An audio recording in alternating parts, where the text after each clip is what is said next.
Paano kumuha online ng police clearance dito sa Saudi? Umpisa na natin. Magbukas ka muna ng Google Chrome, pwede mo i-search sa Google yung Upsure o kaya pumunta ka na mismo sa website nila which is wawawa.upsure.sa. Pag nag-load na yung page na to, kung Arabic pa, itap mo lang nandito, piliin mo na yung English, tapos itap natin tong Upsure Individuals. Ilagay mo na yung username o kaya yung ikama number mo dito, tapos yung password mo ng Upsure. Then itap mo na yung login. In case na nakalimutan mo yung password mo, itap mo yung forgot password, tapos ituloy mo na. Tapos, maglo-load na yung homepage natin. Itap natin ngayon itong Criminal Record Certificate Report. Tapos, tap lang natin itong Request a Criminal Certificate. Tapos, eto na. Lilitaw dito yung full name natin at saka ikama number. Tapos, kukunin niya yung mga information natin na to. And then, eto. Ang pinili ko dito for general usage lang naman. External entity. Tapos, pinili ko Philippines. Tapos, ang pinili ko naman dito is work. Then, tap na natin yung next. Bali, may babayaran tayo dito na 50 reals plus 15% VAT. Bali, 57.5 reals yung babayaran natin dito in total. Tap lang natin yung pay.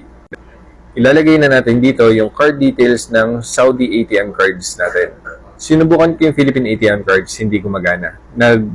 Parang wala siyang error, bumabalik lang kagad sa umpisa. Pero nung ginamitan ko na ng Saudi ATM cards, nag-proceed na sa pag-receive ng OTP, ganyan.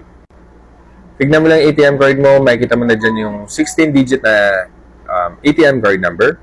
Tapos yung expiration date, CVV, tapos ilagay mo yung full name mo dito. Then tap mo na lang yung pay now. Tapos may matatanggap ng OTP, so ilagay mo lang dito, then tap mo na yung submit. After ko ma-enter yung OTP, nag-load lang yung page ulit na to. Akala ko parang normal ba yun? Pero ang ginawa ko naman is, eto. Tinap ko na tong View Previous Certificates. Tapos, ayun nga, naging successful yung pagbayad ko ng 57 reals gamit yung Saudi ATM card. Tapos, lumabas na yung ni-request ko na to. Andyan yung reference number. Ang titignan natin dito is yung status. Under review pa. Siguro palipasin mo lang mga 30 minutes. So, after 30 minutes, ito na yung lumabas naman. Request has been approved. Tapos, ayun, nireload ko lang yung page hanggang sa lumabas na to. Nag-back ako, tapos tinap ko ulit yung view certificates. And ayan na. Valid na yung status dito. Tapos, pwede na natin itap yung view certificate. Tapos, yan, okay na. So, ito na yung police clearance natin. Tapos, dito kasi sa loob ng Google Chrome, itap mo lang yung 3 buttons na usually nasa top right kung naka-default settings ka ng Google Chrome mo. Ang hanapin natin dito is yung print. Tap mo lang yung print para maging PDF na yan. Tapos, save mo na lang sa Google Drive mo or sa phone mo lang mismo. Tapos, yan.